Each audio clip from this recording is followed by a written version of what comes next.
Hello बच्चों, perseverance is the key to success. अगर आप सक्सेसफुल होना चाहते हो तो क्या जरूरी है? परसिवरेंस। अब सर ये परसिवरेंस क्या होता है? परसिवरेंस, तो what do you mean by sir this perseverance? तो परसिवरेंस का मतलब होता है कि लगे रहना, कंटिन्यूअसली लगे रहना, इवन इफ बच्चों रिजल्ट ना आए, इसे कहते हैं परसिवरेंस। ठीक है, तो कंटिन्यूअसली लगे रहना। जैसे एग्जांपल लेके जल्दी से समझेंगे, ज्यादा टाइम नहीं बच्चों लगाना। जैसे मान लीजिए ये है पूरा सिलेबस, ध्यान से सुनेंगे अच्छी तरीके से। ये है पूरा सिलेबस। आपको कितना आता था? आपको आता था इतना। ठीक है, पूरा नहीं आता था।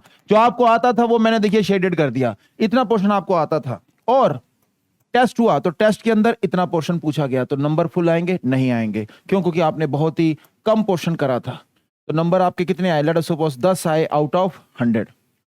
कुछ बच्चे गिव अप कर गए, लेकिन परसिवरेंस आपने दिखाई कि लगे रहना कंटिन्यूअसली। परसिवरेंस का मतलब होता है लगे रहना कंटिन्यूअसली, इवन इफ बच्चों रिजल्ट ना आए, रिजल्ट ना आए तब भी लगे रहना। इसे क्या कहते हैं? परसिवरेंस। ये है की टू सक्सेस। तो अब बच्चा जो है वो लगा रहा, उसने क्या करा? टेस्ट की एनालिसिस करी। लेवल बच्चों टेस्ट देने से नहीं बढ़ता, नहीं बढ़ता, नहीं बढ़ता।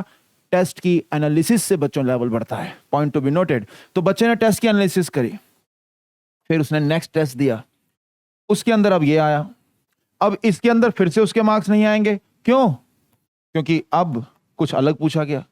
लेकिन बच्चा जो है वो कंटिन्यूअसली लगा रहा, टेस्ट की एनालिसिस करी, देखा अच्छा हाँ इलेक्ट्रोस्टैटिक्स का ये पार्ट मुझे नहीं आता था, उस पर वर्क करा। अच्छा ये पार्ट मेरे को लॉज ऑफ मोशन की जो बेसिक थी, ये कांस्टेंट रिलेशन मेरे को क्वेश्चन नहीं आता था, मैंने उस पर वर्क करा। सीरियस हो जाइए बच्चों। तो इस तरीके से क्या करेंगे हम? एनालिसिस करेंगे पेपर की, और बच्चे ने पेपर की एनालिसिस कर ली। लेकिन फिर से जो है यहां पर मार्क्स नहीं आ रहे। ठीक है, मार्क्स नहीं आ रहे। तीसरा पेपर हुआ, इस बारी ऐसा कुछ पूछा गया, फिर से उस बच्चे के मार्क्स नहीं आ रहे। तो बच्चा क्या बोलेगा?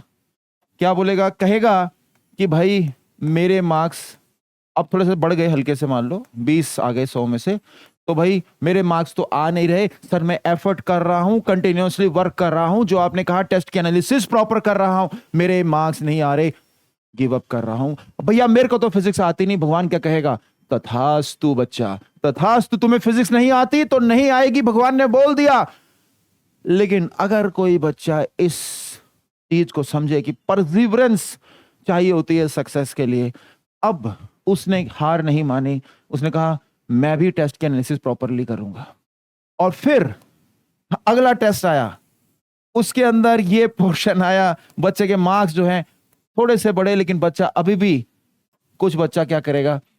गिव अप कर देगा। लेकिन जिसमें है वो परसिवरेंस, जो मेरी बात सुन रहा है, हाँ जी मैं आपकी बात कर रहा हूं, स्किप मत करिए वीडियो को, हाई स्पीड पे भी मत जाइए, समझिए क्या बताना चाह रहा हूं। जिससे मैं बात कर रहा हूं, मैं हाँ आप ही से बात कर रहा हूं। अगर परसिवरेंस दिखाओगे ना, लगे रहोगे, और आपको पता you are on the right track. अगर आप टेस्ट की एनालिसिस प्रॉपर कर रहे हैं, टेस्ट से सीख रहे हैं, क्या क्या मिस्टेक आपने करी वो सीख रहे हैं। इवन कंप्यूटर साइंस के अंदर आपने मान लीजिए बैक एंड और फ्रंट एंड में कोई कोड लिखा है, बैक एंड वर्क नहीं कर रहा, you are trying again and again, you are not getting the results, even then also you are trying, this is called perseverance. तो आपके मार्क्स नहीं आ रहे तब भी आप ट्राई कर रहे हो। तो अब बताइए क्या होगा? अब क्या होगा? क्योंकि अब ऑप्शन ही नहीं है। टेस्ट वाले जो भी पूछेंगे इसी पोर्शन में से पूछेंगे। अब आपके मार्क्स एकदम से बढ़ने लग गए नेक्स्ट टेस्ट में। फिर आपका जो टेस्ट है उसमें ये आया, अब कोई बची ही नहीं चीज, फिर आपके मार्क्स बढ़ने लग गए। बच्चों समझ में आ रहा है? लॉजिक क्लियर हो रहा है? समझ में आया? इस प्रकार से बच्चों कोई भी चीज आपकी मिस नहीं होगी। तो मैं बात कर रहा हूं काव्या चोपड़ा की, ऑल इंडिया रैंक 1 लेके आई थी 2001 में जेईई मेंस के अंदर। तो उसका टारगेट यही था कि सर मेरे को तो 300 में से 300 लेने। तो आई सेड ये स्ट्रेटजी बताई, मैं कहा हाँ बढ़िया है। तो भैया जेईई मेंस के अंदर तो आप ऐसे प्रॉपरली पूरा सिलेबस कर लेंगे, क्योंकि हर सिलेबस में से किसी न किसी पोर्शन से तो जेईई मेंस में तो क्वेश्चन आता ही है। और जेईई मेंस में अगर आपने अच्छा करा, ये जनवरी अटेम्प्ट में बढ़िया करा, तो एडवांस के लिए एक अच्छा कॉन्फिडेंस आ जाता है बच्चों। मैं रियली में बता रहा हूं, ध्यान से सुन लो, लॉजिक की बात करता हूं ना मैं। एक तो ये लॉजिक समझ में आया, और मैं कह रहा हूं कि जेईई मेंस पर पूरा हम फोकस करके अच्छा सा परसेंटाइल लेंगे तो क्यों एडवांस हमारा अच्छा जाएगा? कोई बताना चाहेगा?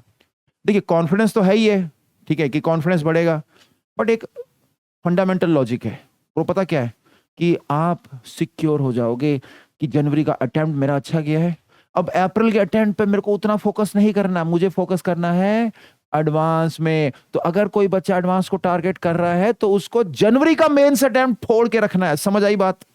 समझ आई?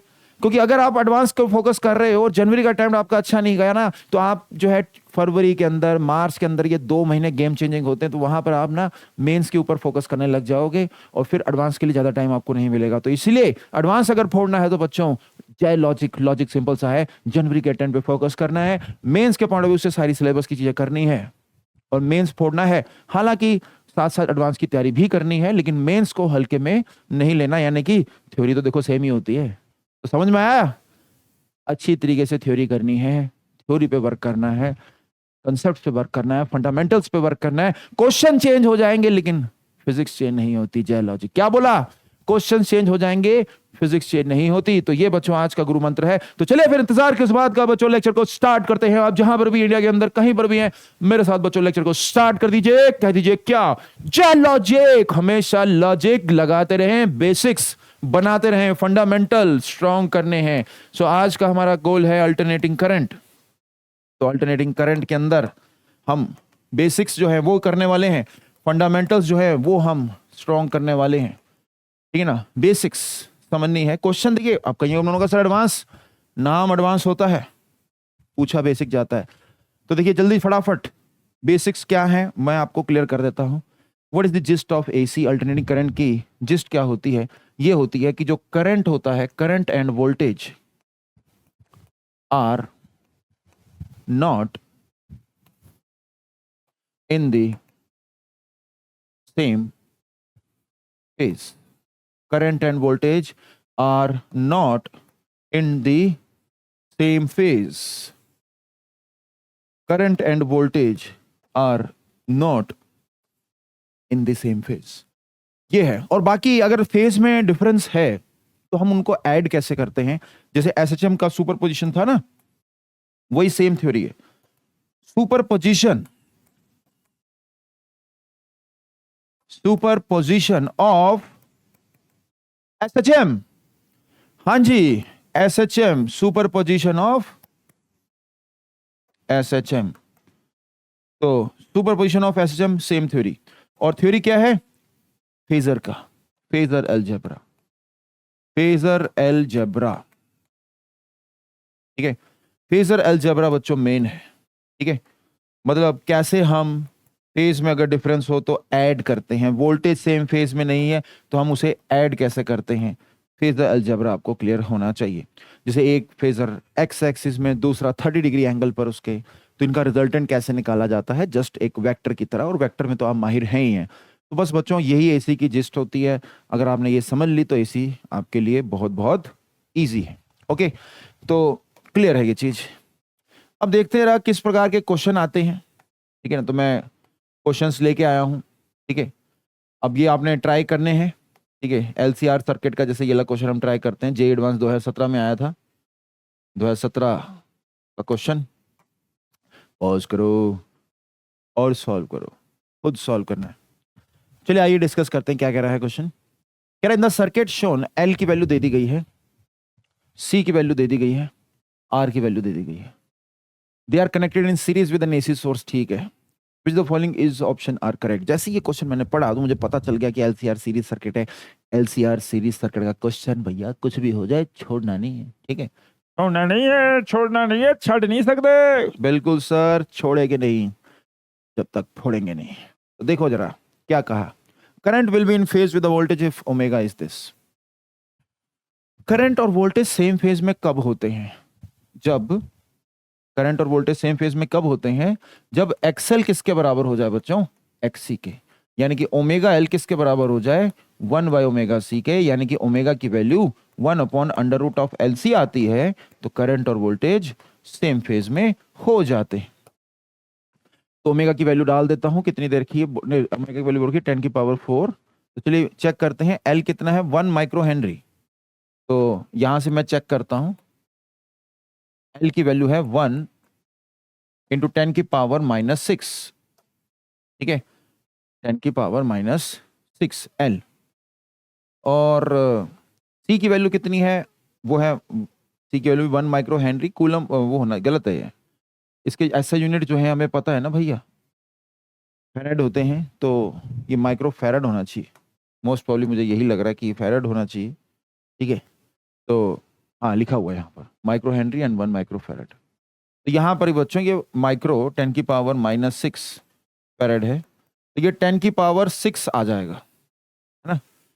तो कितना दे रखा ओमेगा, 10⁻⁴ दे दिया, तो ये तो बच्चों गलत हो रहा है, ठीक ना। तो ए ऑप्शन जो है वो गलत हो रहा है, क्योंकि 1/√LC की वैल्यू दिस आ रही है, तो इसका मतलब ए ऑप्शन गलत था, ठीक है। तो होपफुली आपका क्वेश्चन का आंसर ये सही आया होगा। आगे देखिए जरा, frequency at which the current will be in phase with voltage is independent of R. ये सही है, क्योंकि 1/√LC होता है, तो इसके अंदर कहीं पर भी आर नहीं आ रहा, तो इसका मतलब बच्चों बी ऑप्शन बिल्कुल सही है। आगे, जब ओमेगा को हमने ना 0 डाल दिया, ओमेगा अप्रोक्सीमेटली 0 हो गया है, ठीक है, approximately, the current flowing through the circuit becomes nearly 0। जब ओमेगा टेंडिंग टू 0 है, तो 1/ω/C जो है वो बच्चों की इन्फिनाइट को टेंड करेगा, तो एक प्रकार से जो है करंट सर्किट के अंदर 0 को टेंड करेगा, तो ये बिल्कुल सही है। तो लॉजिक भी क्लियर है, आंसर बिल्कुल सही है। आगे देखिए, D, at omega greater than 10⁻⁶ radians the circuit behaves like a capacitor. अगर ओमेगा की वैल्यू जो है 10⁻⁶ से बड़ी कर देते हैं, उससे बहुत बहुत बड़ी कर देते हैं, ये बोला जा रहा है, तो कौन जीतेगा, एक्सएल जीतेगा या एक्सी जीतेगा। एक्सएल जो है वो है ओमेगा एल, और एक्सी जो है 1/ω/C है। तो अगर ओमेगा बढ़ाते हो तो बच्चों कौन बड़ा होगा, एक्सएल बड़ा हो जाएगा। तो अगर एक्सएल बड़ा हो जाएगा तो इसका मतलब क्या है कि बिहेवियर किस तरह का होगा, एक इंडक्टर की तरह का होना चाहिए। तो ये गलत लिख दिया है, इन्होंने बोल दिया कि circuit behaves like a capacitor, तो गलत है, इंडक्टर होना चाहिए। तो आंसर जो है हमारे पास बी और सी है। तो बोनी कैसी रही, मतलब पहला क्वेश्चन कैसा रहा, कमेंट करिएगा, बताइएगा कि बोनी हो गई, बोनी हो गई, मतलब पहला क्वेश्चन मेरा ठीक हो गया, बढ़िया हो गया, ठीक है। चलिए फिर आगे बढ़ते हैं और क्वेश्चन देखते हैं। चलिए नेक्स्ट क्वेश्चन करते हैं, ये करिए, पॉज करेंगे और सॉल्व करेंगे। देखिए क्या कह रहा है, ये एडवांस में आया हुआ सवाल है। In a circuit a metal filament lamp is connected in series with a capacitor of capacitance C microfarad across 200 volt 50 hertz supply. The power consumed by the lamp is 500 watt while the voltage drop across it is 100 volt।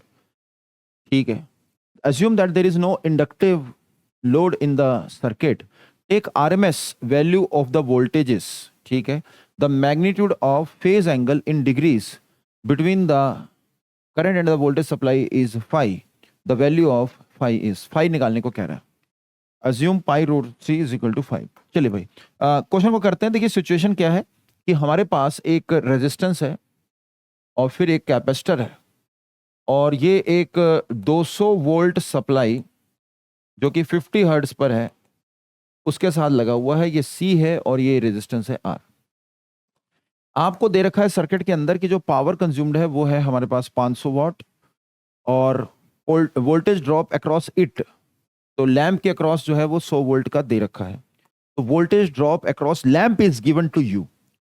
तो बच्चों देखिए, आपको ये clear होना चाहिए कि कोई भी सर्किट होता है तो उसके अंदर यार कैपेसिटर है, इंडक्टर है, तो कैपेसिटर इंडक्टर के अंदर तो कभी एनर्जी का लॉस होता ही नहीं।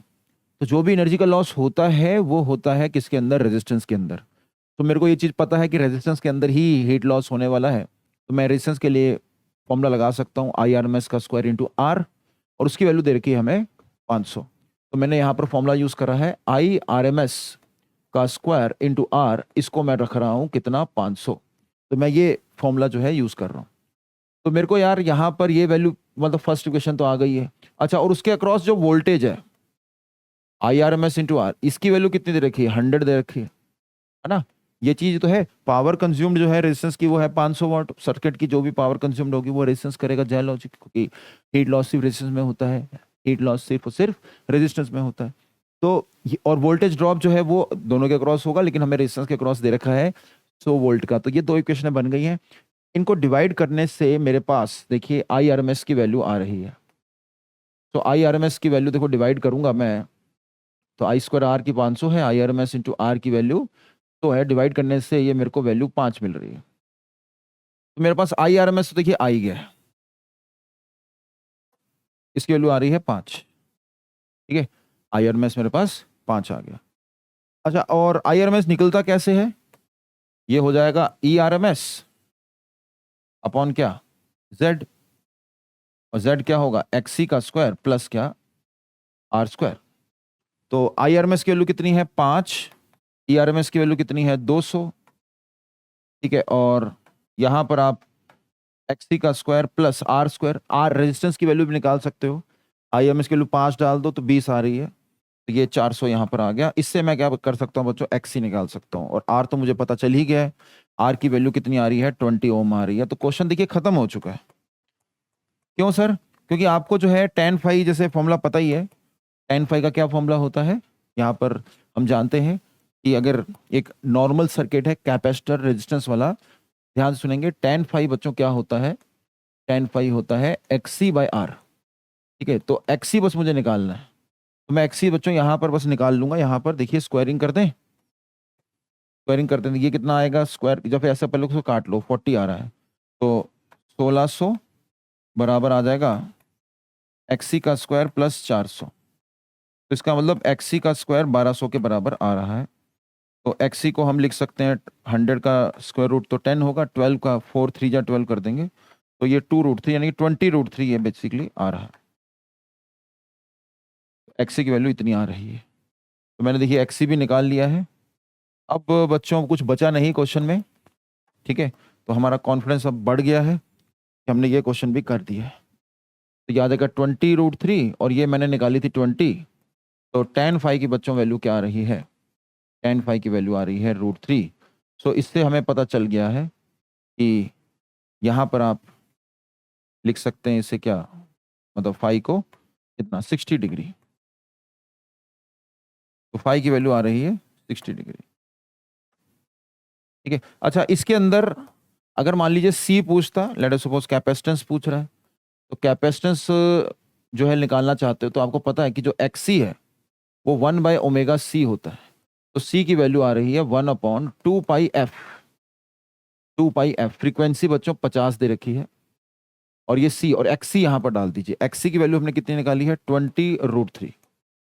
तो अगर आपको C निकालना है तो याद आएगा 1 क्योंकि XC की वैल्यू 1/ω/C है। ये तो मैं अलग से करा रहा हूँ कि अगर कैपेसिटेंस पूछता तो वो भी हम निकाल सकते थे, क्योंकि XC की वैल्यू मैंने निकाली है कितनी 20√3। XC/R जो है वो tan phi है, इसकी वैल्यू 20√3 आ रही थी। तो याद ये देखिए क्या आ रहा है यहाँ पर हमारे पास, कह रहा है कि π√3 को 5 ले लो। तो π√3 5 है, π√3 ये 5 है, तो ये देखिए ये और ये 5 है, तो 5 × 2 10 यानी कि 500, और ये आ गया 20, तो 10 आ जाएगा। तो ये आ जाएगी C की वैल्यू 1/10, और 1 2 3 0 आ जाएंगे, तो 2 0 और लगा दो, 2 ऊपर लगा दो, तो ये 10⁻⁻6। तो C की वैल्यू 100 माइक्रो फैरेड जो है वो आ रही है। इतना जो है C की वैल्यू भी अगर पूछता तो हम सॉल्व करके ये निकाल सकते थे। ठीक है ना, तो ये दो क्वेश्चन है, क्योंकि मेमोरी बेस्ड एक था तो उसके अंदर कई बार इसमें फाई पूछता था, द वैल्यू ऑफ फाई, और कई बार वैल्यू ऑफ सी भी पूछता था। जैसे इसको हटा दें तो ये सी पूछ रहा था, तो वैल्यू ऑफ फाई इज ये भी निकाल सकते हैं। तो सी की वैल्यू तो 100 माइक्रोफेरेड आ जाएगी, और फाई की वैल्यू कितनी आ रही थी, ये जो फाई है वो क्या है, एंगल वो है 60 डिग्री। ठीक है ना, तो ये दो चीज़ें जो हम यहाँ पर निकाल सकते हैं। तो कॉन्फिडेंस हमारा बिल्डअप हो रहा है क्योंकि हमने एडवांस के क्वेश्चन देखे। अब थोड़ा सा देखिए, मैं कुछ क्वेश्चन देता हूँ ऐसे जो कि एडवांस जैसे ही हैं, बट हाँ उसके अंदर आपको थोड़ा एफर्ट्स जो है लगाने पड़ जाएंगे। कोई बात नहीं, आप दिमाग लगाइए। आइए क्वेश्चन करते हैं। देखिए क्वेश्चन क्या है, एक रेजिस्टेंस ये है, एक रेजिस्टेंस ये है, ठीक है, एक रेजिस्टेंस ये है और एक यहाँ पर हमने लगा दिया कैपेसिटर, ऐसा कुछ, ठीक है, ऐसा कुछ सर्किट है। ये AC सोर्स है, ठीक है, ये रेजिस्टेंस है आर, ये भी रेजिस्टेंस है आर, ये कैपेसिटेंस है और ये भी रेजिस्टेंस आर। ठीक है, अब मैंने क्या करा, किसी एक रेजिस्टेंस को वेरिएबल बना दिया। कौन सी वाली को? इस वाली को वेरिएबल बना दिया। तो ये रेजिस्टेंस जो है बच्चों क्या हो रही है? वेरिएबल हो रही है, मतलब टाइम के साथ चेंज हो रही है। तो अगर ये टाइम के साथ चेंज हो रही है तो ये दो पॉइंट मैंने कंसीडर करे, ए कंसीडर करा और बी कंसीडर करा। ठीक है, तो मैंने दो पॉइंट कंसीडर कर लिए, एक को बोल दिया मैंने ए और एक को बोल दिया मैंने बी। अब सवाल क्या है कि as this R is changing, question क्या है, as value of capital R dash कर दो, ये चेंज हो रही है, आर डैश इज चेंजिंग। ठीक है, देन वैल्यू ऑफ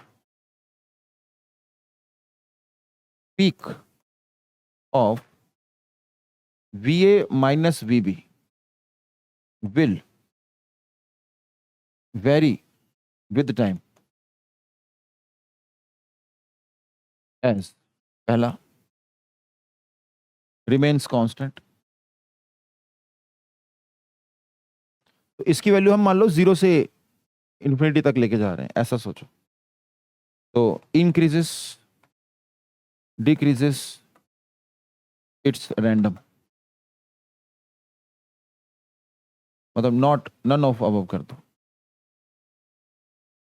मतलब अगर इंक्रीज हो गई फिर डिक्रीज हो गई तो नन ऑफ अबव आ जाएगा, जब पहले डिक्रीज फिर इंक्रीज हो गई। तो पॉज करेंगे और सॉल्व करेंगे। तो यहाँ पर बच्चों रेजिस्टेंस ये वाली वेरिएबल है, तो ए और बी के बीच में इस प्रकार से पोटेंशियल डिफरेंस वेरी करेगा। ये सवाल आपको दिया है। ठीक है, तो ये एफ वाई क्यू है, F Y Q. F Y Q का मतलब एक पी वाई क्यू होता है, प्रीवियस ईयर क्वेश्चन, एक होता है बच्चों F Y Q, future year question.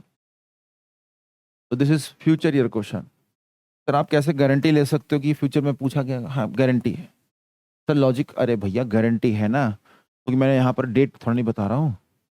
ठीक है, क्या लॉजिक, तो मैंने कहा कि फ्यूचर में आएगा, डेट मैंने बताई नहीं। चलिए भाई करेंगे जरा इसको सॉल्व।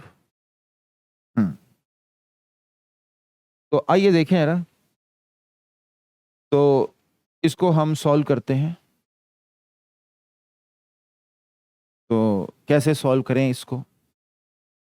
देखिए, एक तो कॉम्प्लेक्स नंबर का मेथड तो रहता ही है एसी चैप्टर के अंदर, और एक हम फेजर से भी किसको कर सकते हैं। तो कॉम्प्लेक्स नंबर से भी किया जा सकता है और फेजर के यूज से भी किया जा सकता है। ठीक है ना, तो कॉम्प्लेक्स नंबर का जो यूज है उसकी थ्योरी पहले आपको वैसे आनी चाहिए। अगर आपको थ्योरी आती है तो हो जाएगा उससे, अगर नहीं आती तो फेजर से हो जाएगा। तो मैं अभी एक मेथड जो है इस्तेमाल कर लेता हूँ। ठीक है, तो मैं अभी फेजर का इस्तेमाल करके आपको बताता हूँ। ज़्यादातर लोगों ने फेजर किया होता है, कॉम्प्लेक्स नंबर करते हैं उससे भी होता है। ठीक है, क्योंकि कॉम्प्लेक्स नंबर मैथ्स में आप जब करते हो तो कभी आप सवाल पूछते हो कि इस कॉम्प्लेक्स नंबर का हम क्या करें, क्या यूज़ होने वाला है, तो उसका यूज़ यही हो रहा होता है एसी चैप्टर के अंदर। ठीक है, इसी चैप्टर के अंदर नहीं, एसी चैप्टर की बात कर रहा हूँ। तो ये देखिए ए था और ये था बी, और लेट अस सपोज ये है ई नॉट। ठीक है, पीक वैल्यू है ई नॉट। आइए फेजर डायग्राम बनाते हैं। अटेम्प्ट दे लीजिए, इसको 4 अटेम्प्ट दीजिए, चैलेंज की तरह लीजिए, क्योंकि ये क्वेश्चन मैं आपको दे रहा हूं तो आपको सॉल्व करना है एक चैलेंज की तरह। इसको एक्सेप्ट करिए कि हाँ सर हम इसको करके दिखाएंगे कि कैसे इसको करना है सॉल्व। पूरी जान लगा देंगे, पूरा ब्रेन लगा देंगे, जितना ब्रेन हमने आज तक नहीं लगाया हम सर इस क्वेश्चन के अंदर इसको सॉल्व करने के लिए लगा देंगे। ऑब्जेक्टिव क्वेश्चन है तो ABCD आपके पास ऑप्शन है। तो आइए जरा फेजर बनाते हैं, और देखिए दोनों ही केस में वोल्टेज जो है बच्चों वो तो सेम रहेगी, है ना। तो ये देखिए वोल्टेज का जो फेजर है वो मैंने यहाँ दिखा दिया। तो ये ई नॉट है। ठीक है, अब अगर हम ऊपर वाले सर्किट की बात करें तो इनके जो है फेजर्स जो हैं वो मैं प्रॉपर आपको कलर्स के साथ दिखाता हूँ। ये जो है ये सिस्टम का फेजर है, सिस्टम के अक्रॉस वोल्टेज। अब इसके अक्रॉस भी इतनी होगी और ऑब्वियसली इसके अक्रॉस भी इतनी होगी, इसमें किसी को डाउट तो नहीं होना चाहिए, क्योंकि इसके अक्रॉस भी ई नॉट होगी और इसके अक्रॉस भी ई नॉट होगी, क्योंकि दोनों पैरेलल में है ना बच्चे। हाँ सर, और अब इन दोनों के अक्रॉस तो आधी आधी हो जाएगी। तो पॉइंट ए कहाँ पर होगा? पॉइंट ए बच्चों यहाँ पर होगा। तो देर इज टेलीजन location of this point A, और जो कलर हमने इस फेजर के लिए यूज किया है, ठीक है ना, वही कलर मैं अगले वाले फेजर के लिए भी यूज कर रहा हूं ऐसे। तो बताओ यहां तक तो हमें मिल गया पॉइंट ए। अब बात करते हैं बच्चों पॉइंट बी की बात करते हैं। पॉइंट बी जो है वो लगा हुआ है एक आरसीएसी सर्किट के अंदर। और आरसीएसी सर्किट के अंदर आप सभी को पता है कि जो करंट होता है वो वोल्टेज से आगे होता है। इंडक्टर रेजिस्टेंस वाले सर्किट के अंदर करंट पीछे होता है, लेकिन अगर इंडक्टर की जगह कैपेसिटर आ जाए, कैपेसिटर रेजिस्टेंस वाले सर्किट के अंदर करंट जो है वो आगे होता है। कितने से आगे होता है? 10 फाई की अगर हम वैल्यू निकालें, जो अभी क्वेश्चन करा था हमने, एक्स बाय आर होता है बच्चों, ठीक है ना। So that is X C by R. तो अब ये देखिए ये वेरिएबल है, तो इसका मतलब ये बच्चों एंगल चेंज हो रहा है। तो करंट आगे है, वोल्टेज पीछे, लेकिन ये एंगल ये चेंज हो रहा है। तो ये तो सर हमें पता चल गया। तो लेट अस सपोज ये जो वैल्यू है ये फाई है, ठीक है ना। तो ये फाई है। अब इसको फेजर में दिखाना है, मैं कहां पर दिखाऊं ये अब सोचो। ये वोल्टेज दिखाई गई है। अब बच्चों मैं करंट दिखाना चाह रहा हूं, करंट दिखाना चाह रहा हूं। कौन सा करंट? जो कि इसके अंदर होगा, ठीक है। सॉरी इसके अंदर नहीं, इसके अंदर होगा। इसके अंदर वोल्टेज जो है वो तो दिख गई, लेकिन अब इसके अंदर जो करंट है वो हमें दिखाना है। तो अब बच्चों इसके अंदर जो करंट होगा वो थोड़ा सा आगे होगा, ऐसा कुछ। और ये एंगल जो है ये वेरिएबल है, याद रखिएगा। ये एंगल जो है ये फाई है और ये वेरिएबल है। आप सर थोड़ा सा वो कलर कोडिंग से बता रहे थे, थोड़ा समझाइए सर, अच्छी तरह समझ में आए।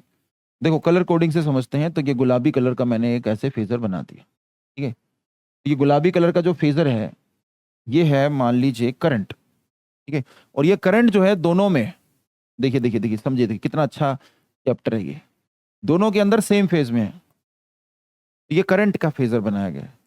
कलर कोडिंग हो जाए और साथ में आपको पता भी चल जाए कि किसका बनाया गया है। क्योंकि देखिए डायग्राम बन रहा है, लेकिन आपको पता होना चाहिए करंट क्या है। तो ये है करंट I1 कह दो, तो ये I1 है, ठीक है। दोनों में देखिए करंट सेम फेज में है। दोनों के अंदर करंट जो है सेम फेज में है। एक ही हमने दिखा दिया फेजर, ठीक है ना। दोनों का करंट सेम ही है। तो दोनों का करंट सेम है। मतलब मैग्नीट्यूड्स पे मत जाइएगा कि आधा आधा दिखा है, ये पूरा आपको करंट दिखा दिया। यहाँ तक कोई डाउट है?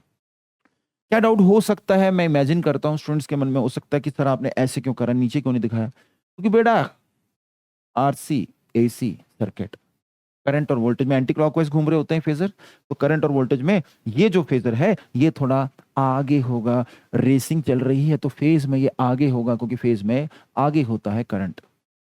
अब बात करते हैं वोल्टेज। Voltage across resistance. तो वोल्टेज अक्रॉस रेजिस्टेंस ऐसे ही होगी। ये है वोल्टेज, लाल कलर की क्या दिखा रहा हूं, वोल्टेज अक्रॉस रेजिस्टेंस। अब वो जो है बच्चों यहां पर दिखाई जाएगी और लाल कलर से दिखाई जाएगी, और इधर ही होगी वो। इधर कहीं पे भी ऐसे, मतलब कहीं पे भी हो सकती है, लेकिन होगी इधर ही। ये चीज क्लियर है, ठीक है ना। होगी इधर ही, ठीक है। यहां तक मान लो दिखा दी, इसके बराबर दिखा दी, कोई इशू नहीं है इसमें। इधर की तरफ मतलब मैग्नीट्यूड तो नहीं है, मतलब वोल्टेज और करंट बस सेम फेज में। मैग्नीट्यूड जो है वो बड़ा छोटा हो सकता है। तो मैंने कुछ ना कुछ तो बनाना था, है ना। छोटा बना दे तो आप कहते छोटा क्यों है, बड़ा बना दे तो आप कहते बड़ा क्यों है, बराबर बढ़ा दिया तो आपको लग रहा है कि सर ये बराबर क्यों है। तो ये it is just my convention. मैंने सिर्फ और सिर्फ एंगल की बात करनी है यहाँ पर, कि ये बराबर है तो बस डायग्राम से बन गए, ठीक है ना। तो दिमाग चलता रहे आपका, ठीक है, चलाते रहिए। जल्दी से लंबी सांस, बोला ना लंबी सांस। रीसेट करें ब्रेन को, कंसंट्रेशन लेवल हाई। आसपास की डिस्टरबेंस को भूल जाओ, पता नहीं चलना चाहिए। पूरा ध्यान स्क्रीन की तरफ है। फोकस करें बच्चों, फोकस करें, दिमाग लगाएं पूरा का पूरा। अब देखिए समझने वाली बात आ रही है। अब मैं वोल्टेज अक्रॉस कैपेसिटर बनाने जा रहा हूं। कैपेसिटर के अक्रॉस वोल्टेज कितनी होगी, कैपेसिटर के अक्रॉस वोल्टेज कितनी होने वाली हैगी है, ਆਪਾਂ ਹੁਣ ਧਿਆਨ ਨਾਲ ਸੁਣਨ ਵਾਲੇ ਹੈਗੇ हैं। कैपेसिटर दे कोल, कैपेसिटर के पास कितनी वोल्टेज होती है। आजो आजो जी, आजो आजो आजो। कैपेसिटर के अक्रॉस वोल्टेज जो होती है वो करंट से फेज में 90 डिग्री पीछे होती है। फिर से कैपेसिटर दे कोल जड़ी वोल्टेज हैगी है ओ फेज पीछे होंदी है। अगे कौन होंदा जी? करंट। ये कौन है? करंट है जी, करंट। करंट है करंट। और जो वोल्टेज होगी वो फेज में पीछे होगी, पीछे मां। नहीं आ रहा समझ में? ध्यान से सुनेंगे। यहां पर देखिए जो वोल्टेज होगी इसके क्रॉस वो ऐसी दिखाई जाएगी। और देखो कलर कोडिंग मैं पूरी कर रहा हूं समझ आने के लिए, क्योंकि ये चीज जो है समझ में आनी चाहिए। ये है voltage, across capacitor 90 degree phase में पीछे, एंटी क्लॉकवाइज का मतलब आगे, क्लॉकवाइज का मतलब पीछे। अच्छा अच्छा भाई साहब, ये बात है, आपने इसलिए एंटी क्लॉकवाइज दिखाया को पीछे। लेकिन सर ये फेजर डायग्राम हमने ऐसा तो कभी बनाया नहीं। जो भी आपने कॉपी पे बनाया उसको थोड़ा घुमा के देखिए, ऐसा ही कुछ होगा वो भी। इस वेक्टर को तो कहीं पे भी लेके आ सकते हैं, इसको ऐसे घुमा सकते हैं। तो मैं जो यहां पर कर रहा हूं एनालिसिस बिल्कुल बेसिक से कर रहा हूं। कोई मुझे पता है कि जो करंट होगा इसके अंदर, कैपेसिटर के अंदर, वो इधर है, इधर है जी, इधर है, इधर है जी, इधर है।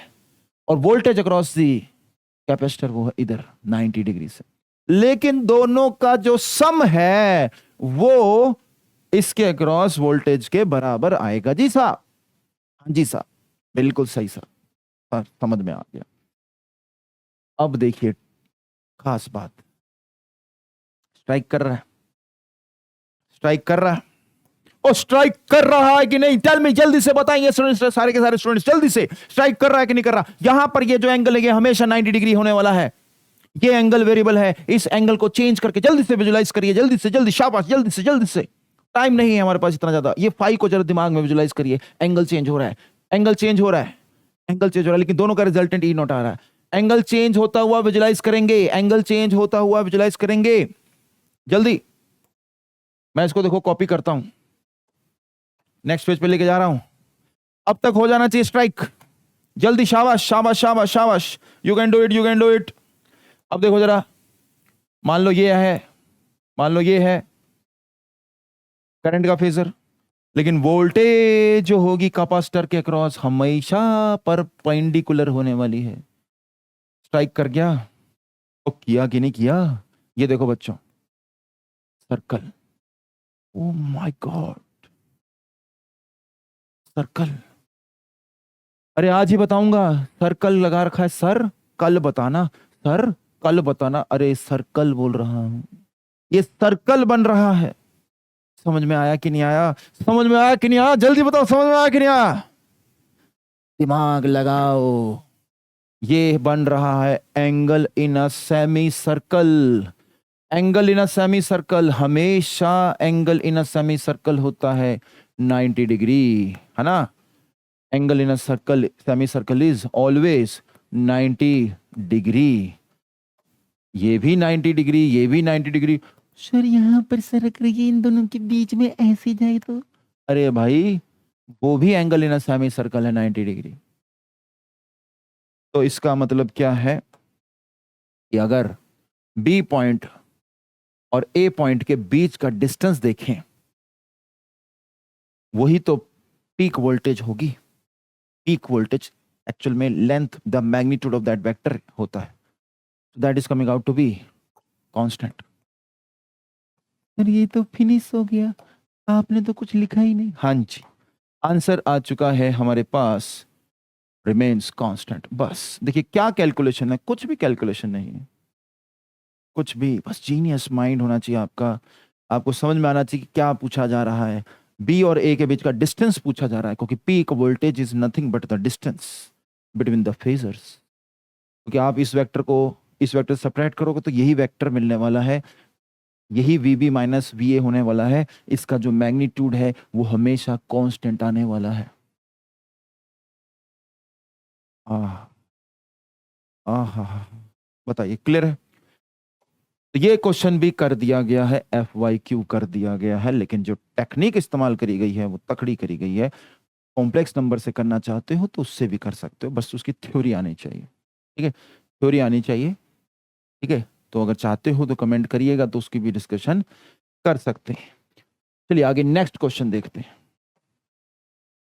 अब एक नेक्स्ट क्वेश्चन करते हैं। तो अभी आपने पिछले क्वेश्चन से चीजें सीखी, और मैंने आपको बताया था कि भैया पिछला क्वेश्चन जो है उसके अंदर हमने फेजर से जो है हमने सॉल्व करा है, तो उसको कॉम्प्लेक्स नंबर से भी कर सकते हैं। तो कॉम्प्लेक्स नंबर वाली जो थ्योरी है वो थोड़ी सी जल्दी से आपको मैं बता देता हूं, ताकि जो नेक्स्ट क्वेश्चन है वो हम कॉम्प्लेक्स नंबर से भी करके देखें। तो देखो, जैसे ये मान लो कैपेसिटर लगा हुआ है, और ये जो है ये हमारे पास सोर्स है। तो ये सोर्स की वोल्टेज है, और मान लीजिए सर्किट के अंदर करंट है आई, जब सोर्स की वोल्टेज को मैं ई लिखता हूँ, तो आपको पता है कि जैसे ई को हम लिखते हैं ई नॉट साइन ओमेगा टी, तो जो आई होता है वो कुछ होता है आई नॉट साइन, बताइए क्या, फेज में आगे, ऐसा ही कुछ होता है ना, यही चीज तो होती है। तो करंट जो है वो बच्चों क्या होता है, फेज में आगे, तो करंट जो है वो फेज में आगे चला जाता है।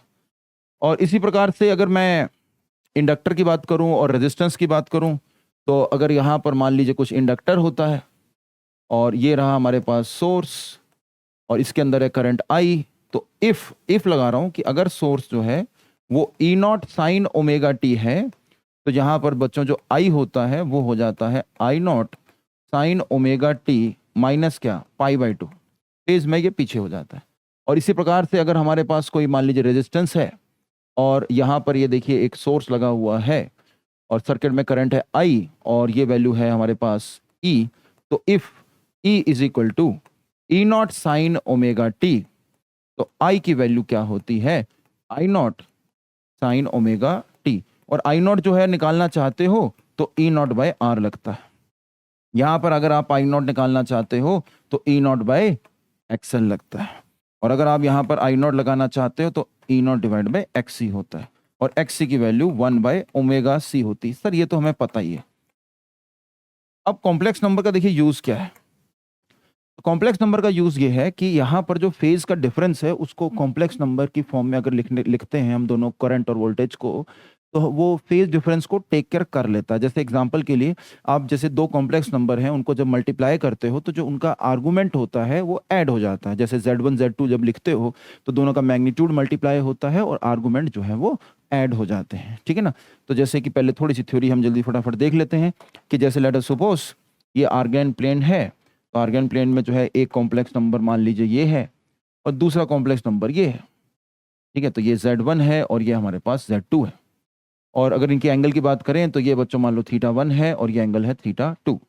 तो Z1 को आप लिख रहे होंगे किस प्रकार से, Z1 का जो है मॉड होगा, ठीक है, Z1 का मॉड e की पावर आयोटा में θ1 के कॉम्प्लेक्स नंबर में आपने कर रखा है, ठीक है ना। इसका प्रूफ भी पूछूं तो आपको आना चाहिए क्योंकि लॉजिकल स्टूडेंट्स को ये चीजें पता रहती हैं। तो जब आप Z1 Z2 दोनों को मल्टीप्लाई करते हैं तो इनके मॉड्स जो हैं वो मल्टीप्लाई हो जाते हैं और जो ये आर्गुमेंट है वो क्या हो जाता है बच्चों, ऐड हो जाता है ना।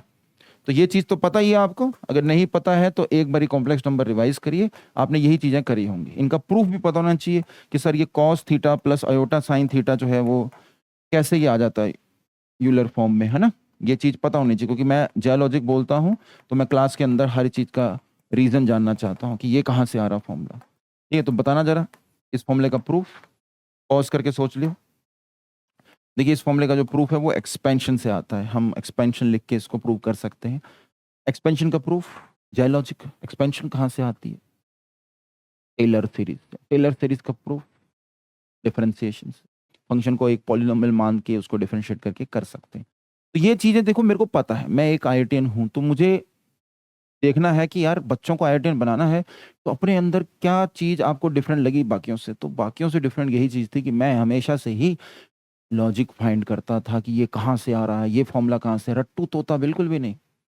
आजकल के बच्चे लेकिन जो हैं अब तो रट्टू तोता बन के आते हैं। एजुकेशन सिस्टम का थोड़ा सा कसूर तो है। अब मेरा ही बेटा है, मैं उससे कभी पूछूं कि ये देख भाई इक्वल टू का जो साइन है LHS होती है एक RHS होती है, तो हम LHS में अगर +3 कर रहे हैं तो RHS में भी +3 करेंगे, तो दोनों साइड +3 करो। कह रहा नहीं उसको राइट साइड लेके जाते हैं। तो मैंने कहा राइट साइड क्यों लेके जाते हैं, ऐसे सोचा कर। तो वो लोग कहता नहीं आप चुप रहिए। मैंने कहा क्यों, नंबर कट जाएंगे, जैसा क्लास में कराया है वैसा ही लिखना है तभी नंबर मिलेंगे। ये एटीट्यूड जो है ना ये बहुत ही खतरनाक एटीट्यूड है।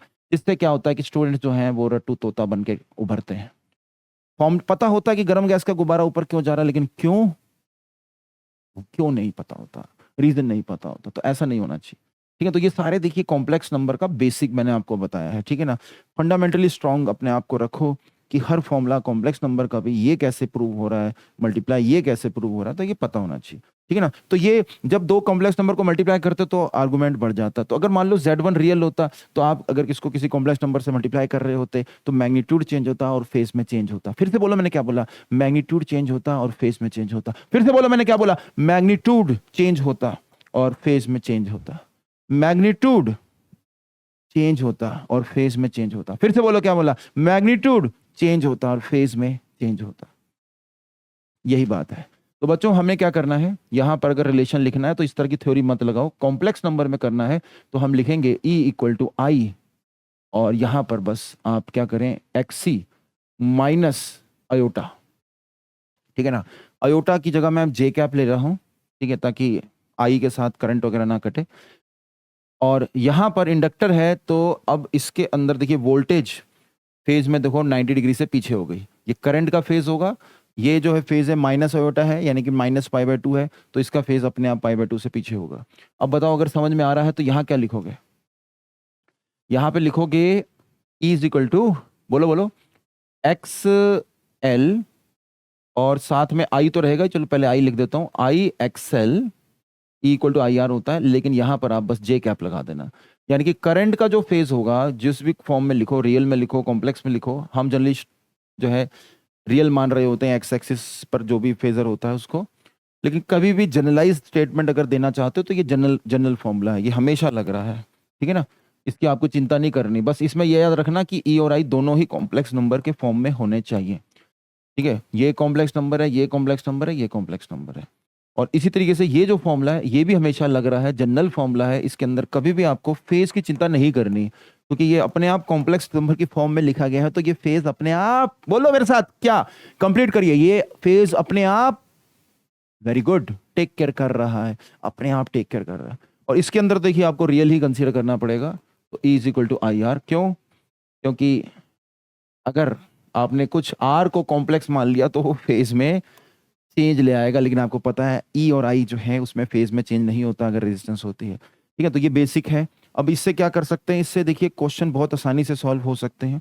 कैसे क्वेश्चन आसानी से सॉल्व हो सकते हैं? जैसे देखिए एक क्वेश्चन करके दिखाता हूँ सैंपल। जैसे ये मान लीजिए ये केस है, यहाँ पर E दिया हुआ है, let us suppose E0 sin omega t दिया हुआ है, हमें सर्किट के अंदर करंट चाहिए, ठीक है। अब कैसे करेंगे? तो ये इसको हम एक्सेल मान लेते हैं, ठीक है ना, एक्सेल दिया हुआ है मान लीजिए कुछ। अब मुझे करंट निकालना है, तो मैं कॉम्प्लेक्स नंबर से कैसे यूज करता हूँ, कैसे सॉल्व करता हूँ? देखिए कॉम्प्लेक्स नंबर की बच्चों खासियत क्या है कि इसमें आप ना डीसी वाली थ्योरी सारी लगा सकते हो। कैसी? जैसे सबसे ज्यादा दिक्कत बच्चों को जो आती है वो एसी चैप्टर में क्या आती है, क्योंकि डीसी अगर होता तो आप इन दोनों रेजिस्टेंस को ऐड कर देते, है ना। ये दोनों कैसे लगी हैं? सीरीज में, और ये इसके साथ सीरीज में लगी है, तो हम वोल्टेज को सीरीज वाली रेजिस्टेंस से डिवाइड करके हम करंट निकाल लेंगे, बहुत आसानी से निकाल लेंगे। लेकिन जब एसी चैप्टर चलता है और उसके अंदर वो under root of XC² + R² आ जाता तो कंफ्यूज हो जाता माइंड, यार ये क्या है यार, डीसी में तो सर ने कुछ और बताया था, यहाँ पर जो है कह रहे कैसे ऐड नहीं कर सकते, सीरीज में तो लगा है। तो उन स्टूडेंट्स के लिए देखिए रामबाण है ये कॉम्प्लेक्स नंबर मेथड, क्योंकि कॉम्प्लेक्स नंबर मेथड के अंदर हम बच्चों क्या करने वाले हैं, इन दोनों को सीरीज में ही मान लेंगे, इनकी रेजिस्टेंस डायरेक्ट ऐड कर देंगे, बस खत्म, क्वेश्चन ही खत्म। जैसे इसके अंदर आपको कोई बोले करंट निकालना है, लो भैया करंट निकालना, आई की वैल्यू क्या है, E/Z, ठीक है ना, ये है करंट निकालना, E/Z। बस आपको Z क्या लेना है, इन दोनों को ऐड कर दो बस। इसकी कितनी है, XL - J, और ये क्या है, R। तो बच्चों बस ये आंसर, ये R - XL J, ये Z की वैल्यू डाल दो, तो ये आपका आंसर आ भी चुका है, E/R - XL J। अगर किसी को है कि मॉड चाहिए, लो भैया मॉड ले लो, इसका मॉड आ जाएगा और इसका मॉड कितना हो जाएगा, R² + XL²। जी हाँ।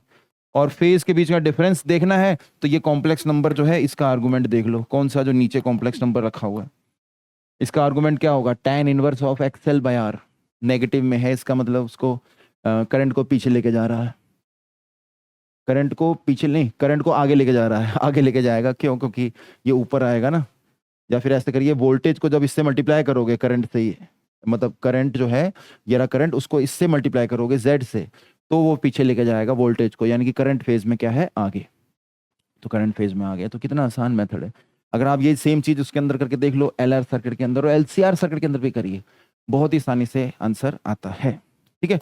तो चलिए अब ये चीज आपको बता दी गई, ठीक है, क्या बताया गया, कॉम्प्लेक्स नंबर। फिर उसके बाद मैंने कॉम्प्लेक्स नंबर इंडिविजुअल केसेस में लगाने को बताए, और फिर मैंने आपको एक क्वेश्चन भी इससे कराया। तो अब इस तरह से आप सारे क्वेश्चन कॉम्प्लेक्स नंबर से कर सकते हैं। तो अब आप ट्राई कर सकते हैं वो वाला क्वेश्चन जिसके अंदर ये पूछा गया था, ये वाला, इसके अंदर क्या करना, यहाँ पर करंट लिख लेना I1, यहाँ पे लिख लेना करंट I2, फिर इसके क्रॉस वोल्टेज लिखना और फिर इसके क्रॉस वोल्टेज लिखना, फिर दोनों का डिफरेंस लिखना और फिर जो कॉम्प्लेक्स नंबर आएगा उसका जो है मैग्नीट्यूड निकाल के उसको देखना जरा वो वैल्यू क्या आ रही है। ठीक है, वो वैल्यू E0/2 आ जानी चाहिए, क्योंकि वो कांस्टेंट वैल्यू कितनी आ रही है, E0/2 आ रही है। इनका डिफरेंस जो हमने देखा था ना ये एक मेथड के अंदर, E0/2 आना चाहिए। तो वो आप खुद ट्राई करेंगे, ठीक है बच्चों। और वो ट्राई करने के बाद अब मैं आपको एक क्वेश्चन देने वाला हूं। देखिए क्या है क्वेश्चन, इसमें पूरा दिमाग लगा सकते हैं। देखिए अभी तक जितने क्वेश्चन आपने देखे होंगे, मोस्ट प्रोबेबली सभी क्वेश्चंस के अंदर एसी सोर्स होता होगा, है ना, इकलौता। समझ में आ रहा हो क्या क्या समझ में आ रहा है, इकलौता एसी सोर्स होता होगा।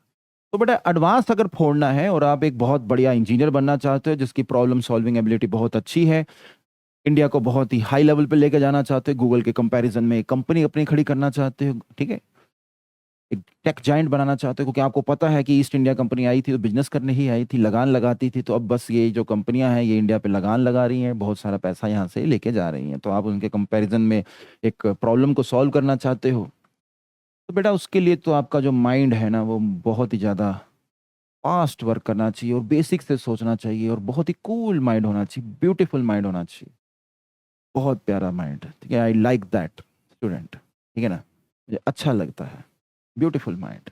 ठीक है, सो ब्यूटीफुल माइंड जो होगा ना वो क्रिएटिविटी भी अपनी बहुत शो करेगा, क्रिएटिविटी होनी चाहिए। तो अभी जितने भी आपने क्वेश्चन देखे होते हैं उसके अंदर क्या होता है कि हमें हमेशा एक ही सोर्स दिखाया जाता है। अभी तक एडवांस में एक सवाल नहीं पूछा गया कि जिसके अंदर दो सोर्स हों।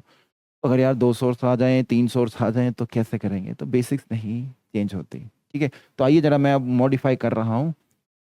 यहाँ पर हमारे पास अब मैंने तीन सोर्स दे दिए, ठीक है, तीन सोर्स दे दिए गए हैं। तो तीन सोर्स हैं इस प्रकार से, जैसे मान लीजिए, ठीक है, LCR, ठीक है, और इसको नाम दे देते हैं, ठीक है, E1 है, ये E2 है, ये E3 है, ये R है, ये C है और ये L है। ठीक है, और इसके अंदर जो है आपको E1 की वैल्यू बच्चों दे रखी है E0, ठीक है, और साथ में दे दिया sign of omega T. E2 को दिया गया है E0 sine of omega t plus 120 degree 2π/3, और E3 को आपको दिया गया है E0 sine of omega t plus 4π/3। ऐसे आपको ये तीन सोर्सेज दिए गए हैं, ठीक है, और एक पॉइंट दे दिया गया यहाँ पर, जैसे इसको बोल दिया P।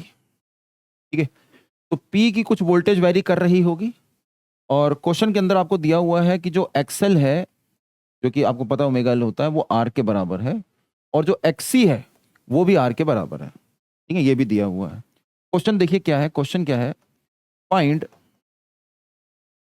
Peak value of voltage at P। मतलब पॉइंट P पर जो पोटेंशियल का डिफरेंस आपको फाइंड करना है, ठीक है ना। तो कहीं ना कहीं मैं जीरो डिफाइन कर देता हूँ, जैसे बच्चों यहाँ पर मैंने जीरो डिफाइन कर दिया है, क्योंकि मैंने यहाँ पे लिखा है पीक वैल्यू ऑफ वोल्टेज। तो अगर यहाँ पर जीरो है तो यहाँ पर वोल्टेज कुछ टाइम के साथ वेरी कर रही होगी, फंक्शन होगा, साइन का फंक्शन हो सकता है ना, तो उसका कुछ फेज डिफरेंस भी होगा। तो मैं बस उसकी पीक की बात कर रहा हूँ, तो ये उसका जो पीक होगा वो मुझे बता दो कितना होगा। अगर अगर इफ E0 की वैल्यू जैसे कुछ दे दी गई है 25 1 + √3, ऐसा कुछ दिया गया है, ठीक है, तो यू हैव टू फाइंड कि पीक वैल्यू यहाँ पर P पर जो होगी वो कितनी होगी। ठीक है, तो चले भाई पॉज करेंगे, सॉल्व करेंगे। चलिए बच्चों ने जो है क्वेश्चन को सॉल्व किया होगा, ट्राई किया होगा, तो इसके अंदर जो है फेजर से बेटर मेथड यहाँ पर क्या होगा, कॉम्प्लेक्स नंबर का हमें यहाँ पर इस्तेमाल करना पड़ेगा। तो आइए जरा कॉम्प्लेक्स नंबर का यहाँ पर इस्तेमाल करते हैं। ठीक है, कॉम्प्लेक्स नंबर का यहाँ पर इस्तेमाल करते हैं। तो देखिए कैसे इसको हम करेंगे, तो उसके लिए क्वेश्चन को मैं सबसे पहले कॉपी कर लूं। ये जो है डायग्राम मैंने कॉपी करा है, और मैं यहां पर जाके बच्चों क्या करने वाला हूं, पेस्ट। वाह सर वाह, माइंड ब्लोइंग, पेस्ट कर दिया आपने। अरे स्मार्ट बोर्ड का स्मार्ट यूज, थोड़ा सा टाइम बचता है, फिर क्या है। चलिए भाई, अब कह रहा है कि पी पर जो है आपको क्या निकालना है, पीक वोल्टेज निकालनी ना, पीक वोल्टेज कितनी होगी। तो उसके लिए हम क्या करते हैं, वहां पर जो है वोल्टेज निकाल लेते हैं। अगर वहां पर हम बच्चों वोल्टेज निकाल लेंगे तो फिर उसका पीक तो आ ही जाएगा। अगर वोल्टेज आ गई तो पीक तो आ ही जाएगा। हाँ, अरे वोल्टेज निकाल ली तो पीक तो आ ही जाएगा। हाँ, लेकिन यार इक्वेशन कैसे लिखूं यार, इक्वेशन लिखने में दिक्कत आ रही है। तो चलिए अब सोचते हैं जरा, जैसे यहाँ पर बच्चों करंट अगर I1 है, ये तो लिख सकते हैं, ये भी लिख सकते हैं और ये भी लिख सकते हैं। तो इन तीनों का सम बच्चों क्या है, 0। बस यहाँ से स्ट्राइक कर जाएगा। अगर स्ट्राइक करा है यहाँ पर तो अब आप पॉज करेंगे और खुद सॉल्व करेंगे, क्योंकि बच्चों की क्लास जो है ये जिम की तरह है, खुद ही क्वेश्चन करने होते हैं। टीचर का काम है आपको डायरेक्शन दिखाना और आपका काम है उस क्वेश्चन को करना। ठीक है, डायरेक्शन दिखाई गई है, सॉल्व करें, खुद ट्राई करें, 4 अटेम्प्ट और दे दीजिए। ठीक है ना, स्पून फीडिंग के पीछे मत भागिए कि सोल्यूशन देखेंगे एकदम से, बल्कि जैसे जैसे आप प्ले करते हैं वीडियो को, जैसे ही आपको लगे कि मेरे आपको हिंट मिल गया है सर ने क्या करना है और आप फिर खुद उसे कर सकते हैं तो खुद करें। ठीक है, चलिए यहाँ पर मैं क्या कह रहा हूँ कि I1 प्लस क्या I2 प्लस क्या I3, इन सबका जो सम है वो क्या होना चाहिए, 0 होना चाहिए। ठीक है ना, तो इन सभी का सम जो है वो 0 होना चाहिए, ये हमें पता है। इन सभी का सम 0 होना चाहिए, क्योंकि ये किरचॉफ का जंक्शन रूल है। और आपको मैंने अभी थोड़ी देर पहले बताया था कि किरचॉफ लॉ लगाना और V=IR लगाना, ये डायरेक्ट आप लगा सकते हो। बस आपको जो करंट है और जो वोल्टेजेस हैं और जो इम्पीडेंस हैं, ये बच्चों सभी की सभी आपको लेनी पड़ेंगी कॉम्प्लेक्स नंबर की फॉर्म में। ठीक है, तो अब देखिए ये चीज़ हम जान गए। अब हम क्या करते हैं, I1 I2 और I3 इनको लिखने की कोशिश करते हैं।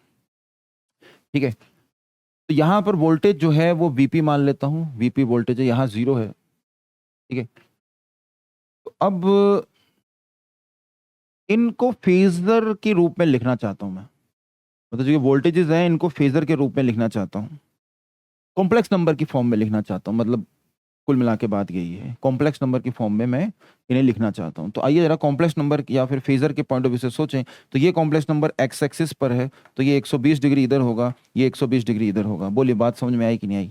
देखिए देखिए देखिए देखिए, फिर से देखिए, ये है omega T sign omega T, ये 120 डिग्री उसके अंदर ऐड हो गया है, फेजर इसका मैग्नीट्यूड देखो वही है, और इसके अंदर ये 240 ऐड हो गया है, मैग्नीट्यूड उसका वही है। इसका मैग्नीट्यूड है E0, इसका है E0 और इसका भी क्या है E0। तो इस तरीके से ये हमारे पास वोल्टेजेस हैं। तो अगर आप यहां से यहां जाते हो, आपको जैसे I1 लिखना है, तो इस I1 को कैसे लिख सकते हो, इसके अक्रॉस वोल्टेज, जो इसके अक्रॉस वोल्टेज होगी जिसको हम बोल देते हैं VP। ठीक है ना, ये VP मैंने लिख दिया, इसके क्रॉस वोल्टेज डिवाइड बाय क्या कर सकते हो, इसके cross voltage divide by this resistance. लेकिन यहाँ पर क्या एक सोर्स और है, तो फिर क्या करें, तो हम ऐसे कर सकते हैं बच्चों कि इस पॉइंट का इसे नाम दे दो, A बोल दो, B बोल दो और C बोल दो। इस पॉइंट के हम पोटेंशियल लिख लेते हैं।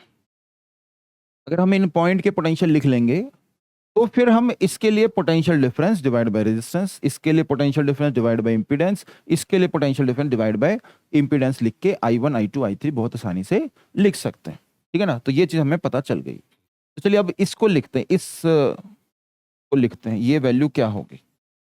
फेजर की फॉर्म में लिख सकते हैं, डायग्राम बना के कर सकते हैं, लेकिन मैं यहाँ पर प्रायोरिटी किसको दे रहा हूँ, कॉम्प्लेक्स नंबर को, क्योंकि आपको भी पता चल गया है कि वेक्टर हो जाए, SHM हो जाए, सुपरपोजिशन ऑफ SHM हो जाए, सुपरपोजिशन ऑफ वेव्स हो जाए, अल्टरनेटिंग करंट हो जाए, या फिर वो डिफ्रैक्शन के अंदर भी जो मल्टीपल सोर्सेज होती हैं उनका सम हो जाए, इन सभी के अंदर आप फेजर लगा सकते हो, कॉम्प्लेक्स नंबर लगा सकते हो, वेक्टर लगा सकते हो, सभी बराबर है, एक ही चीज हो रही होती है।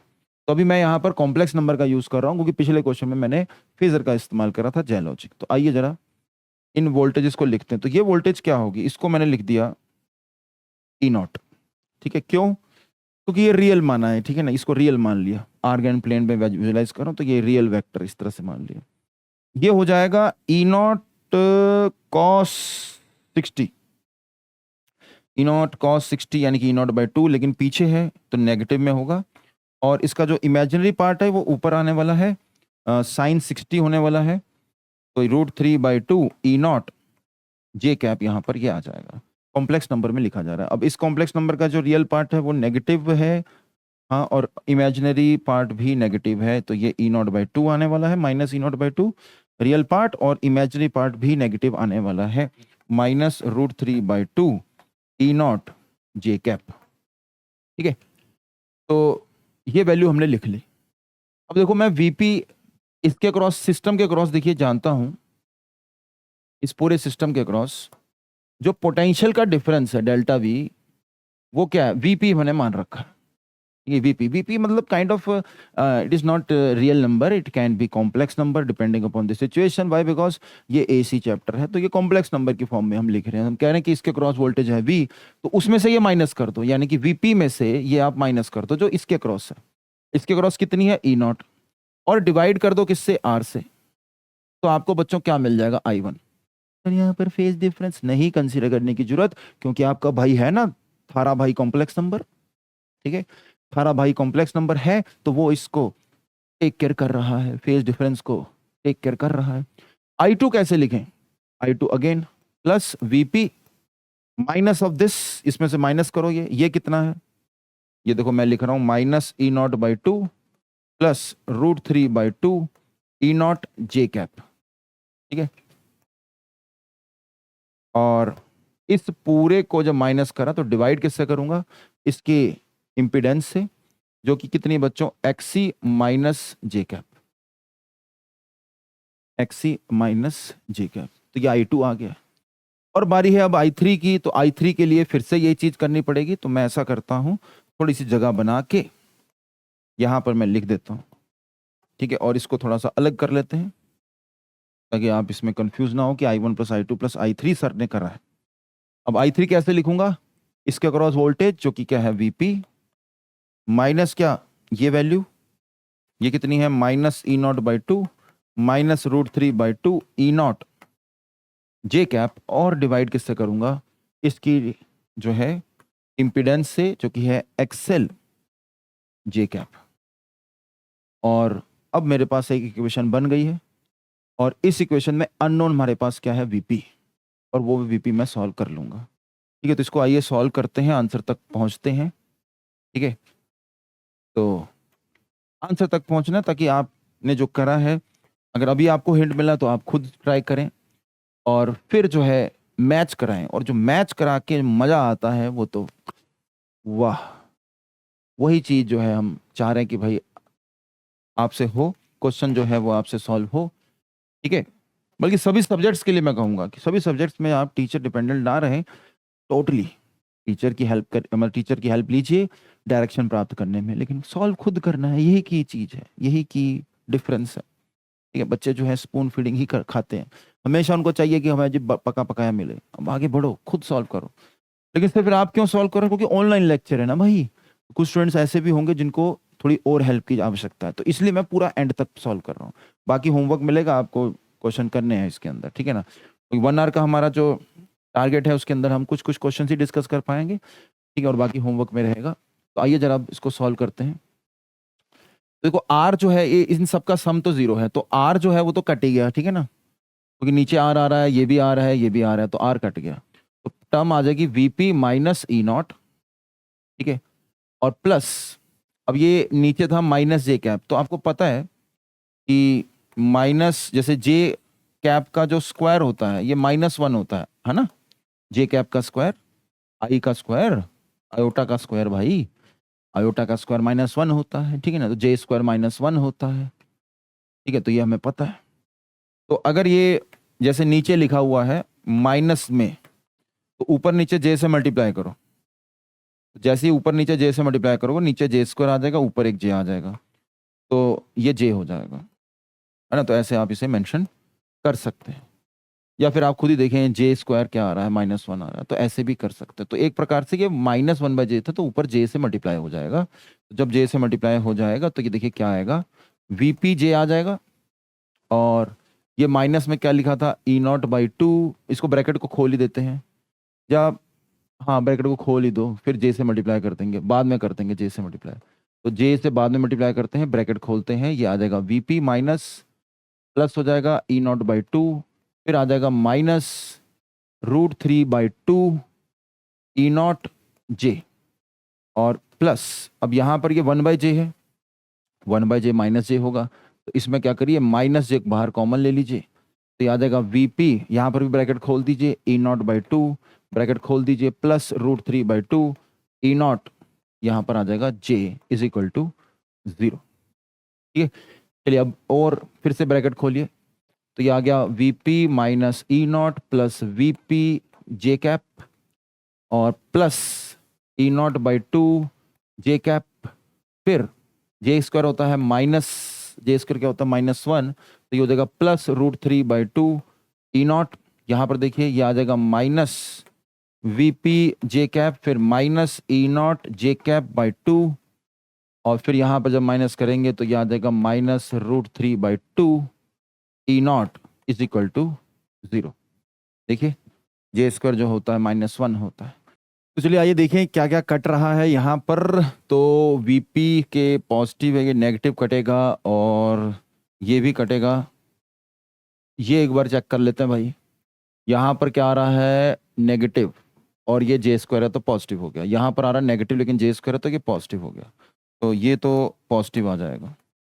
तो अब देखिए जरा यहाँ पर वैल्यू क्या आ रही है, VP minus E naught plus √3 E naught is equal to 0। तो वीपी क्या आ रहा है, वीपी जो है हमें निकालना है, तो ये रियली आ गया, ये तो ई नॉट माइनस ई नॉट √3 कुछ आ गया, ये तो देखो ये उधर जाएगा तो ये ई नॉट आ जाएगा, तो VP is equal to E naught √3 -1। ठीक है, ई नॉट √3 -1 उल्टा कर दिया, तो ई नॉट √3 -1 कुछ आ रहा है, देखिए देखिए ये उधर जाएगा, अच्छा 1 माइनस √3 हो जाएगा, कोई बात नहीं।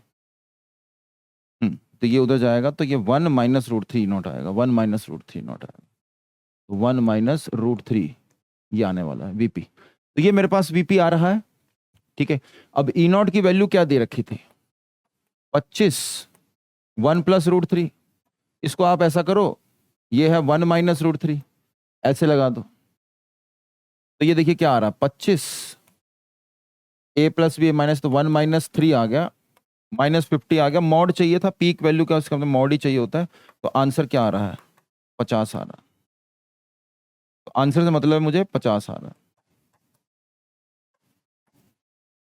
बोलिए क्लियर है।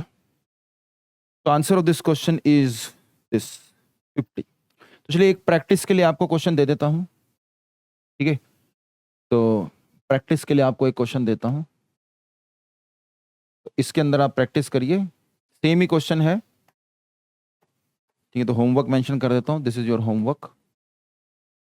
बस फर्क क्या है, इनको इंटरचेंज कर देता हूं, यहां पर मैंने कुछ इंडक्टर लगा दिया और यहां पर कुछ कैपेसिटर लगा दिया।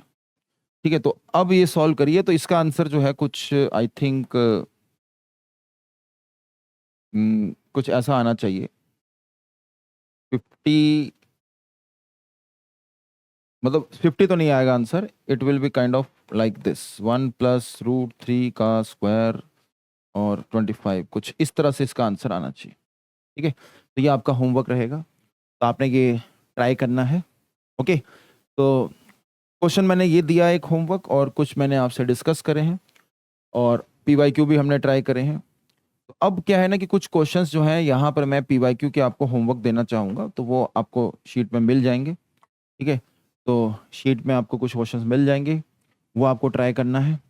ठीक है, तो उसी को ट्राई करेंगे और एक बारी पूरा रिवीजन अपना करिए। ठीक है ना, तो समरी क्या है आज के लेक्चर की, तो देखिए मैंने आपको लगभग 2 PYQs कराए हैं और 3 जो है मैंने FYQs कराए हैं। ठीक है, लेकिन इसके अंदर हमने कॉम्प्लेक्स नंबर का मेथड भी डिस्कस करा है और हमने कुछ न्यू सिचुएशंस भी देखी हैं। ठीक है, तो इतना सफिशिएंट है टाइम के हिसाब से। ठीक है ना, इतना सफिशिएंट है, इतने हमने जो किया है that is sufficient for this lecture. अब आपने क्या करना है, आपने क्या करना है, तो कुछ क्वेश्चंस मैं आपको होमवर्क में दूंगा, होमवर्क फ्रॉम PPT। सर हमारे पास पीपीटी तो नहीं आ रही। तो भैया क्या करना है, जस्ट आप PW ऐप में जाएंगे, बैच को सब्सक्राइब करेंगे, फ्री में बैच है। उसके अंदर जैसे ही आप सब्सक्राइब करेंगे बैच को, अब PW की ऐप तो गूगल प्ले स्टोर से डाउनलोड करोगे, ठीक है भैया। iOS है अगर आपके पास तो वहाँ पर आप iOS से जो है उसका जो होता है स्टोर, वहाँ से आप डाउनलोड करेंगे। और फिर उसके बाद जो है आपको ये बैच फ्री में मिल जाएगा। सब्सक्राइब कर लें तो वहाँ पर आपको इसके नोट्स मिल जाएंगे। तो वहाँ से आप जो है क्वेश्चन जो मैं कुछ दूंगा तो वो आपको करने हैं।